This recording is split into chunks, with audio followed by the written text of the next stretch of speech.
Hello and welcome to episode 46 of KSP to Mars, where we muck about with advanced technology and more often than not crash on other planets. I'm Lorenzo, your host this evening, and what we'll be doing today is mucking about with this solar sail. And specifically, we are trying to lower our orbit to get so close to the sun that it counts as low space over the sun, which will net us new science. We've never been there before because it takes a horrendous amount of delta V. Now, why am I doing this? Because we have some time to kill before our science probe gets to Jupiter. In a brief overview, our milestones in time will be 93 days from now we have the Jupiter Science Probe. 133 days from now the old probe needs a course correction to actually dive into Jupiter, and then in a year and 72 days we have another opportunity to launch something to Mars, which will be 1. Manned lander, and 2.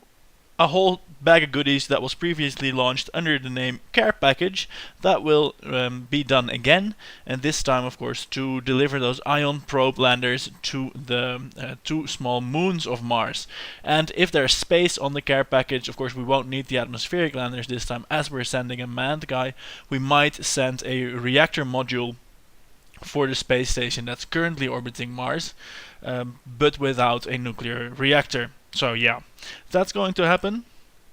And then 5 and 7 years down the line we have Saturn and Uranus probes arriving, but we're not going to concern us with that before that rolls around. So today we're doing Jupiter, and then the next episode we can launch stuff to Mars again, and then we'll have a look at what else is available with the technology of that era and the launch windows of that time frame. So for now we have 93 days, and what I'm doing is I'm warping time forward with the solar sail here, and every, say, quarter orbit or so, I'm going to adjust its position so that the periapsis at least keeps shrinking. And I still don't know what magic the designers of this did to make it work in time warp, so that this periapsis keeps shrinking, so that in the long stretches of time warp, eventually this solar probe is going to get somewhere near the sun. I'm going to do that. It's like 69 more days, and then I'm going to switch to the Jupiter probe, and I'll see you there. And here we are with the Jupiter Science Probe, and amazingly the upper stage still hasn't burned out, so that is pretty wonderful indeed. Let's have a look here. We are currently on a collision course with Jupiter, and the moons have been lost from the orbital display. I don't know why or how that happened. There used to be moons here, but now there aren't. So maybe if I hit tab a couple of times, that will make them return to me. Focus, jewel. Yes, here are the moons. I'm going to, let's see, they're all pretty much in the same plane. I'm going to target Ike for a course correction, a plane change correction, and of course now we have to work out which way we're orbiting. Now this one was orbiting the wrong way around, and that's now currently rising, so that's orbiting clockwise. So we need to go counterclockwise, and this direction is fine for that. We're way out, so we can easily correct our trajectory. For some reason it is very difficult to put a maneuver node on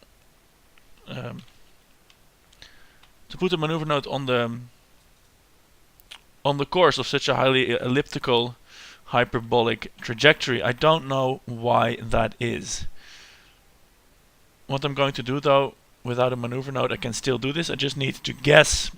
My voice is acting up a little bit. Excuse me for that. What I'm going to do is I'm going to guess which direction I have to burn in. This is one thing that doesn't work in my head. I'm coming out of interplanetary space, and does this count as 90 degrees? Does it count as 270 degrees? I have absolutely no clue. I'm just going to burn a little bit. We have plenty of delta V, about 14.5 kilometers per second. So that's pretty good. This is the wrong way. So we have to point to 270 and burn in that direction. And then I'm going to put my periapsis way close to Jupiter, time warp forward to actually observe the moons going in that observed direction, and when that is fine, then I'm going to find a spot to do a plane correction maneuver, because it's not quite on the level yet, and we really want to be in this equatorial plane so that we can have an easy time encountering all these moons. Because if we do that, we can, well, we have 1, 2, 3, 4 moons, and that will give us a proverbial whopper boatload full of science points, which of course is what this whole program thingy is all about. 15,000 kilometers of apoapsis, that's wonderful. Of periapsis, of course, that's wonderful. And let's time warp forward just a small amount, because this is still 75 days out. So we can easily observe the moons, and we can see they go, in fact, they do in fact go the other way. So I don't know whatever the hell I was observing the other time, but we just kind of narrowly escaped repeating the disaster from a previous probe where we entered orbit the wrong way. And now I can reverse this orbital direction for a relatively minor delta V expenditure, because we're so far out and we're still basically, in the grand scheme of things, headed straight for Jupiter. So we can spend a little bit of delta V and choose on which side we are going to pass it. Hey, we got a moon encounter already. The ship is not really controlling, because I think there is no, there's no reaction wheel, so it's just the onboard reaction wheel in the probe core, which is very, very weak indeed. So we're going to have to phase to a 90-degree heading. But that moon encounter that was lit up for just a few fractions of a second definitely makes me hopeful that this mission is in fact going to succeed. It's not the most ambitious of missions ever, but it will be nice if it in fact works out. Now, I'm happy and sad at the same time, because I've screwed up my angle a lot worse than it was, but I did so using a low amount of delta V, so that should be easily fixable. Let's see, for that I would like a maneuver node here, so that we can, of course, well, play around with that a little bit. Can I then possibly make a maneuver node here and drag it this way? I don't know, hyperbolic orbits and maneuver nodes, they don't always play nice. See, that one disappeared just like that. They just disappear when I put them there. It's quite frustrating. Of course, when I do it at periapsis, this plane change will be incredibly expensive, because I will be down very low into the gravity well. But hopefully I can pack the direction from this maneuver node out at periapsis. If I just face the same direction here, then hopefully that is going to, well, have the same effect. I am completely gut feeling these orbital mechanics here. There is no math, not even an invocation of any specific theory.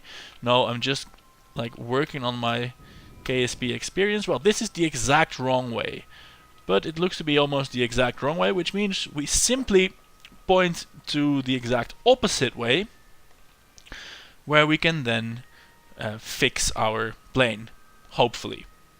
See how wonderful rocket science is? You just try something, and when it inevitably doesn't work, you try the exact reverse, and maybe that will then work. Yeah. Did you see, by the way, how that minuscule amount of thrust increased the delta V requirement for this new trajectory by 3 kilometers per second? Wow, that's a great example of how it's so much easier to change your stuff when you're far out. I'm going to do a burn here. Look at this number. It's at 5.3 kilometers per second, and that's for a course correction about at periapsis to this arbitrary different course. So I'm going to burn ever so slightly in this direction now. Look at that. That's just going nuts, and I'm spending tens of meters per second of delta V now, not anywhere near. Wow, this is going completely bonkers. The Kerbal Engineer, that was at about 700 meters per second of delta V remaining for the stage that we currently have, and it now shows 460. So in total, and that's including the back and forth, we spent 240 meters per second of delta V. Had we wanted to do this at periapsis, and that this plane change wasn't even nearly good enough, that would have taken 52 kilometers per second of delta V. So the lesson here, once again, and I think you already know this lesson, but still this is a nice illustration of it, is always do your course corrections, plane changes, and so on as far out as you can have them. So we are now at, we can use, now we have plus 2.9. Let's see if we can check that out again. What are... Ooh, we need to go a little bit the other way again. What I'm doing now, this is not immediately obvious, is I'm using a maneuver node because I would like these ascending, descending node figures for my current orbit, but because it's hyperbolic, it won't give me them. So what I do, I make a maneuver node at periapsis to make it an orbit, and then in that projected orbit, it will give me the ascending and descending node and the deviations in degrees. That's the information I want to make my plane matching maneuver. They don't update on the fly when I change the plane now. So I have to do my burn, eyeball that exactly how it's going to be, then remove the maneuver node, add it back in, make it a closed orbit again, and there we have 2.6 degrees. Now I'm going to thrust a little bit more and see what it is now. And maybe 2.6 degrees is about the limit.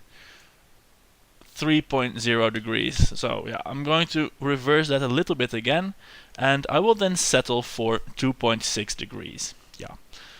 Now there is one potential problem. Let's see. This is where the Earth is, and this is where we'll be doing our burn for capture. And of course we will be relying on the beamed power during this burn. As it looks to be, and this is 2 months out, so it might shift a bit, as it looks to be, we will have line of sight from here to Earth that will beam us power that we need for this burn. So that I had not taken that into account at all, which of course I probably should have. But it turns out I'm going to get away with that slight mishap. So a small burn, a checkup, and what do we get for nodes? 4.6 degrees again. I don't understand. 4.6 degrees again. Yeah, what I'm going to do, I am going to lower this orbit considerably, but not completely. Hey, look, am I going to get an encounter immediately? No, in that case I'm going to lower it considerably but not completely, because then I can do the plane change while I'm still fairly far out to make the plane match exactly. And this is a 1100 meters per second burn. That should not pose a problem whatsoever. So I'm going to save that maneuver node, and this is 75 days in the future, and as you will notice, our crash course correction old probe node happens in 39 days. So let's fast forward to that, and I hope you can forgive me for this elongated explanation of guesstimated orbital mechanics, but I thought maybe it would be nice to see what goes on in all those cut out hours. It's all guessing, there's no math, there's very little planning, it is mostly guessing. And I imagine the folks at NASA do it exactly the same way. At least that would be funny.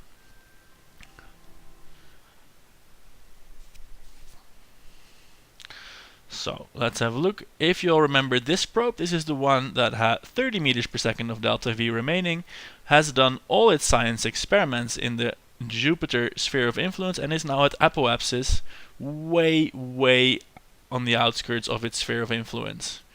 Periapsis will take from here, let's see, periapsis will take from here 211 days. That's how far out this probe is. And what it's going to do is going to expend its last few meters per second of delta V to crash dive into Jupiter. We have a new probe in system now, so that should be able to do all the science, so we don't really need this old dog anymore. So let's fire that engine if we can. Look, this is not even a meter per second expended yet. This is how far out we are. And let's put that periapsis at 200 kilometers. 186. That should be well inside the atmosphere. We are going to be traveling horrendously fast. And hopefully we'll be able to transmit some science before we die. I'm going to put a maneuver node here at 211 days. And that won't be an actual maneuver. Let's put it a little bit upstream here. This is the same problem. Maneuver nodes are hard to make. This is a maneuver node that's 6 hours before entry. That's good. Add this maneuver. And of course I want a course correction for that. Well, I want an alarm clock node for that, not a course correction or a maneuver. So yeah, we can remove this. This we want to do, it's in 36 days. Jupiter Science Probe, this is irrelevant. Alt Probe Crash Course. Yeah, this is the new timer for this crash course. Wonderful. Just before our launch window to Mars. Great. So I'm going to switch back to the Jupiter Science Probe. Do that burn to capture it into orbit. And then establish an encounter with one of the Jupiter moons. And when that has happened, I will rejoin you. We'll reconvene and I'll show you what happened. So you won't have to sit through all the tedious and long-winded orbital mechanics guesstimations. See you when we're en route for one of the moons. Right, not quite the moon intercept milestone, wonderful time, place and environment I promised. The problem is the booster stage has finally run out. We're now running on beamed power. We're not getting a lot of it. We are operating at a input level of 430 watts. That's right. That's not enough. That's enough to make this thruster register 0 newtons of thrust and 0 fuel flow, even though it has 5 digits behind the comma. So this is not going anywhere fast. I've been burning for about a minute in this way. Not 1/10 of a meter per second has been scrubbed off this speed. This stage here is drifting away just on the speed of the decoupler. So what can be wrong? I have absolutely no idea. It could be that the beamed power system is too far out, or what my sneaking suspicion is that in the time that we've been happily time warping solar sails around the sun and this thing into Jupiter, the nuclear reactors in orbit around Kerbin have in fact run out. So we are going to investigate that. Let's pop in a quick save before all this switching of vessels will screw everything up. Target the Earth, and let's have a look at this power station. I think that was the Tech Lab 2. And hopefully we'll find that there is in fact some uranium fuel in the reactors. If not, we are going to have to send up an emergency reactor refueling mission in time before our Jupiter probes leave the system. Otherwise that whole mission will be wasted. So here we have our power transmitter. It's offline. Activate transmitter. Input power reads as offline. Uranium fluoride is present. It is generating 500 megawatts of thermal fuel. It is, however, depleting. It's over half gone. We have some actinides here that needs to be scrubbed from the reactor. Fortunately, our laboratory can do that. But the generator is making electrical charge. The waste heat isn't at a problematic level. It is rising rapidly though. Megajoules are currently depleted. Now, as to why that would be, I don't really know. The reactors here, they have fuel, they are online, they're producing thermal power. The generators attached to that reactor, this one is online, producing electrical power, many megawatts of it. And yeah, we only have the one reactor up here. We have this small reactor up here, of course. Even this one is online, generating 6 megawatts. But the megajoule system here seems to be offline. I don't know why. Everything that I can tell, at any rate, reads that that should not be the case. Let's have a look here. We have minus 86.5 megawatts, 206% utilization. What would happen if we were about to lose containment on the antimatter storage tanks, but fortunately they are not storing any antimatter. So let's disable the laboratory for now. Mobile processing lab, that's the different laboratory. Stop the current activity. I wonder where that is getting its megawatts from then. Can I reactivate that? Yeah, I can.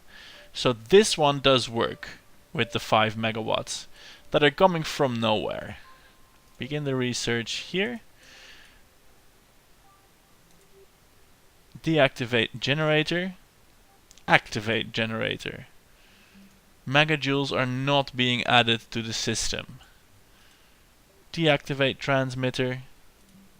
Deactivate transmitter. Megajoules are being added to the system now. Hopefully after this reboot we can activate them again and go back to our probe before that slips behind Jupiter. So we are at 1000 megajoules of stored power. Let's see if I can activate the transmitter once more. Activate that. Input power is still offline. Transmitter active. Beamed power 81 megawatts. This is slowly going to deplete, so I'm going to just deactivate this and wait until that megajoule storage is completely full. Then I'm going to see about activating the transmitters again and switching back to the Jupiter probe. Yeah, so let's accelerate time warp for this just a little bit. Stabilizing physics. Yes, this is the maneuver node where we want to be. Okay, close the alarm. No, before that I can do that through this window. Activate transmitter. This one online and this one also online. Jump to ship and restore the maneuver node. Let's see if we can now in fact activate our plasma drive with the beamed power from Earth. Of course it would be realistic now to expect a, well, what is it to Jupiter? Half an hour of delay before this freshly beamed microwave power would arrive, but hopefully that is not in fact the case and we can get underway just a tad quicker than that. So we are still receiving only 700 watts. So let's see what happens if I disable the receiver and then activate the receiver. 0.77 watts. That's a disgrace. I'm not completely sure if I should be getting the full 80 megawatts, because of course we are very, very far away. But I did get several megawatts while I was halfway here. This could just be the quadratic diminishing of power over distances. If that's modeled accurately, then I'm in big trouble. We are getting a factor of 1,000. No, if we were getting 1,000th of the power, then we would be getting at least 85 kilowatts. We are getting 0.85 kilowatts, so we're getting 1/100,000th of the power. I'm going to gyrate around a little bit here. Gee, if we do then want to have viable interplanetary beamed power craft, we quite definitely will need power transmitters in the gigawatt range. Probably even the terawatt range. Yeah, it does seem like we're getting more power from this thing, but it's not going to be enough to do this burn. No way. Let's have a look. Is this changing at all? This is not changing at all. Let's see if any of our science equipments can give us any useful data from here. Most of it will have been done by the other probe, which we just sent onto a crash course into the planet's core. And that would be the I stopped even counting it. That would be that would be the failure number. I don't even know how many failures that would be in a row. This one can stop opening and closing all the time. It's driving me nuts. And 1 kilowatt is definitely not going to be enough power to do this with. We have receded almost a kilometer from the upper stage, and most of that will be by the thrust of the decoupled, of the explosive decoupler. So yeah, rather anticlimactic once more. Damn it.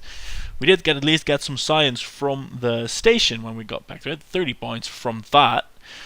For now, I'm going to fiddle around a little bit with this, see if I can get some more science. Even I'm thinking, can I scram some extra launches from can I put some extra modules up to the station in the coming few hours? It will take me 2 or 3 hours game time to do a rendezvous and docking. Do that 2 or 3 times. They were still working with several kilowatts, which will not be enough to power this thruster. So yeah, I'm going to try, if changing the arrangement, the orientation, or anything like that, if that is in fact going to change anything. Otherwise, we will be stuck with beamed power in the near Kerbin system, which we can of course use to send a probe on its way if it uses most of its delta V close to Earth. But what I was planning here for in Jupiter system usage, that is not viable with the current power levels. So let me fiddle around with it some more, and I'll be back with you with an update of the status. Yeah, and here we're back. I did not find any craft orientation whatsoever that would alleviate this problem in the slightest. It really does seem a question of, it seems a case of the inverse square law biting me in the ass hard. So, no moons this time around. Oh, how I wish I saved that one encounter I got when doing the, when setting up the plane change and so on. So yeah, none of that good stuff, no new science, but look at that. Jupiter has given us one killer slingshot. This Jupiter was the apoapsis of our orbit around the Sun, and it will, after this encounter, be our periapsis. So that's one hell of a slingshot. And our new apoapsis will be way out between Dres, which I think is Jupiter. That should be Ceres? Between Ceres, maybe? Minmus is Uranus at any rate, and then...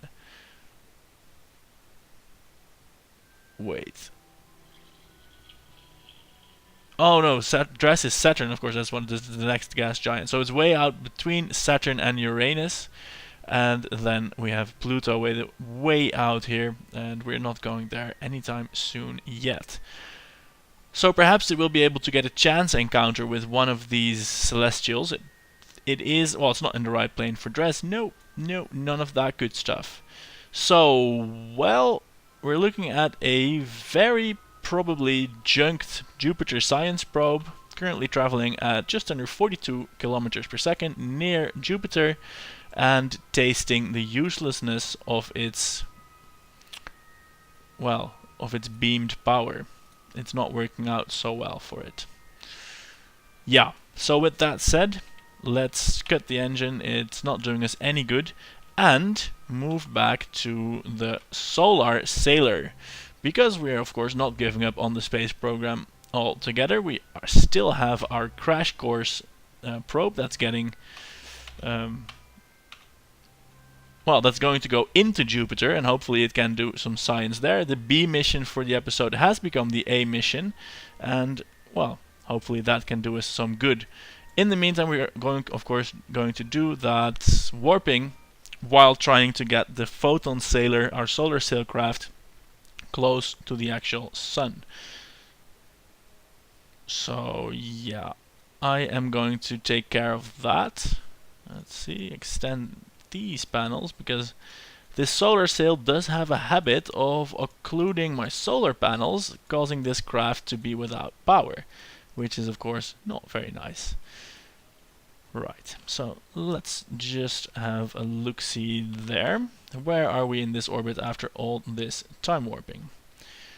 We are once more out at apoapsis. That means we can't really do so much, and this orientation gave me the best results last time. So let's punch that time acceleration and see what happens. Yeah, I'm going to play with this for the remainder of the duration to this. Sorry about that. Just a bit of a cold, apparently. I'm going to do this 174-day time warp while fiddling with the solar sail, and I will tell you if I manage to go to below 13404620000 meters above the sun. See you when that's done and happened. Right, and here we are, about a year later again. I did manage to lower the periapsis above the sun by about 100,000 kilometers.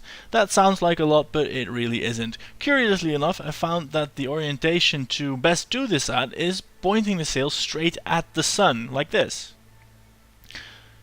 If this functions anything like a sail, this should not be lowering its periapsis. But it is, and it's doing so consistently among the orbits, so that way they implement the time warp capable propulsion, I have a feeling it's not quite that accurate, but well, there is some influence on navball heading, and well, we're getting something for nothing, so that's good. But I don't get how that's supposed to work. So let's get back to this ship. This is the exciting bit of the episode. Now that the A mission has tragically failed, we are crashing this probe into Jupiter. Let's hit that plus key and see the camera zoom in, all cinematic like. Get the cursor out of the way, and it does start so far out, so let's see where that leaves us. Or where it leaves the probe, really. Oh, there we go. With the zoom and the everything and the key and the camera control. Yeah, that wasn't quite as good as I was hoping. There we are. Ready to spear Jupiter with the heat radiator. We are looking at cloudy weather, an intercept time of about an hour and 54 minutes, and an impact speed of somewhere between 45 and 50 kilometers per second. So, any science we will be able to transmit, we are quite probably not going to be able to transmit that all the way home. Because these transmissions, they do take a while. And I have a feeling that this probe is going to crash and burn rather spectacularly. We're looking at 20 kilometers per second already, and we are still fairly high. We're basically falling towards the most massive body next to the sun, of course, in the entire solar system. So boy, are we going to pick up some speed. We're at 30 kilometers per second now, and just crossing the 100,000 kilometer boundary. We're headed for 200 kilometer periapsis. Yeah, there we go. And that should extend easily into the upper reaches of the atmosphere. We're at 55 kilometers per second now. This is the fastest entry I, and I think anyone, has ever attempted. So let's point this ship for a most aerodynamic entry into the thin gaseous atmosphere of Jupiter by pointing it exactly prograde. Of course, it will matter not. We are going so fast that probably even the thinnest of atmospheres would instantly crush this probe like a bug on a windshield. I think that's what's going to happen at any rate. I am going to try to get a magnetospheric data and a gravity data. Well, I'm going to try and get a gravity data because the... oh wait, is this even possible? The magnetometers don't work in atmosphere, the gravity scans don't work in atmosphere. Maybe I'm going to have to settle for a thermometer reading from flying at Joule. Do we have a barometer? No, we do not. So, action plan. Enter the atmosphere, get a temperature scan, transmit that home, and then see about the gravity scanner, and then see about the magnetometers. We are currently doing 71.5 kilometers per second. This is fast, ladies and gentlemen. Faster than your train goes to work, or even your car, or if you try your bicycle, it doesn't do it. 72 kilometers per second relative to the surface. In orbit, it's still 60 kilometers per second of orbital speed, so that's almost nothing really. Going to disable the time warp. Our vertical speed is more than a kilometer per second. It's probably several dozens of kilometers per second. Let's have a look at our temperature scanner. Lock the temperature. No data yet. Wonderful. We are at 900 kilometers of altitude. No one knows at what altitude the atmosphere of Jupiter officially begins and when aerodynamics reign supreme over orbital mechanics. So let's have a look. Again, we're fallen 100 kilometers in the blink of an eye. We're now at 800 kilometers. The heat radiator, still happily radiating its heat, is going to get a green bath. This front of the probe will enter the atmosphere ever so slightly before the rest, but that is a very short amount of time. Indeed, this probably won't even have time to tell the rear it is going to encounter some atmosphere. Let's have a look. Still in space near Joule, and the fact that most upper atmospheres so far have not registered as in fact flying in the atmosphere until a good dozen of kilometers inside of it doesn't make me very hopeful for a successful sampling of the Jupiter atmosphere. Of course, it's looking very, very green, whereas in reality Jupiter is definitely a bit more reddish. We're coming up on 550 kilometers of altitude, definitely feeling the gravity of... Hey, can we have a look at the gravity? What is it currently reading at? We are at 25.5 meters per second squared. That's a good 3 times Earth gravity, and we're still 500 kilometers over the surface. Yeah, 470 kilometers now. I think we should be hitting atmosphere at any second. I recall vaguely from some real-world science paper that the actual atmosphere of Jupiter, if you can call it that with such massive a body, starts at about 1,000 kilometers. I have a very severe case of source amnesia though, so I have no idea where I read that and how credible, if at all, that might be. 380 kilometers now. Temperature scan once more. No data from that. Oh dear, here we go. We are now inside the atmosphere. 360 kilometers. Log temperature. Log temperature. Yeah, this is still in space near Joule. That is not a good sign. We are tumbling. We are not slowing down so much yet, so we might in fact be okay. We are heating up. The atmosphere is very, very thin here. I'm going to disable the SAS system, and that was a mistake because, well, now the whole assembly is tumbling and I won't be able to find the thermometer anymore. Lock the temperature in space near Joule still. Look at that, we look like a giant flaming broomstick or scarecrow almost. We're plummeting through the upper reaches of Joule's atmosphere.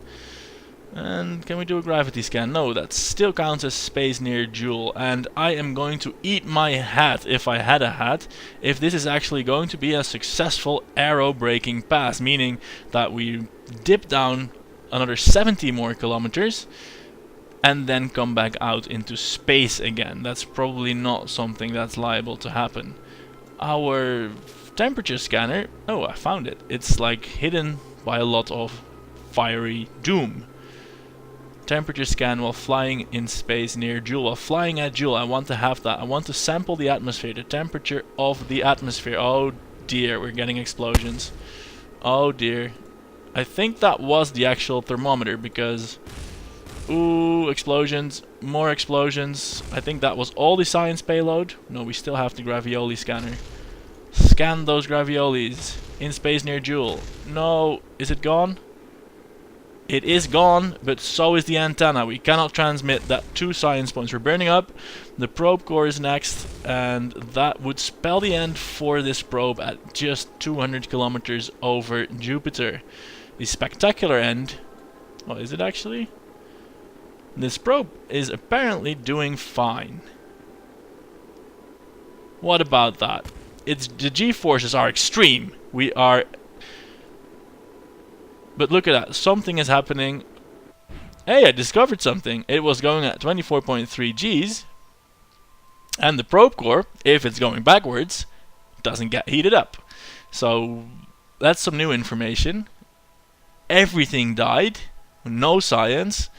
But we got a probe core deceleration of 24 Gs before that before that finally exploded. So yeah, that's something. That's definitely amazing. Let's go back to the Space Center. Again, a mission full of ambition, fraught with failure. So our proudest hour definitely still is to come. Check back tomorrow for more expeditions. We can now probably write off our Saturn probe as well, apart from obviously from the fact that it is going to intercept Saturn, where it can do science. So tomorrow we're going to launch more Mars vehicles, and maybe do another trip to the moon to try and bring a nuclear reactor to our stranded, scientifically inclined Kerman. Anyway, thanks for watching. I hope you enjoyed the failures and the crashes. Well, one of them was intentional at any rate. And if you did, consider subscribing, leaving a like, a comment, or a favorite, whichever one of those jolly share buttons you prefer most. I like it when you press them and you get more videos. Isn't that a wonderful deal? I was Lorenzo, and I will see you tomorrow. Goodbye.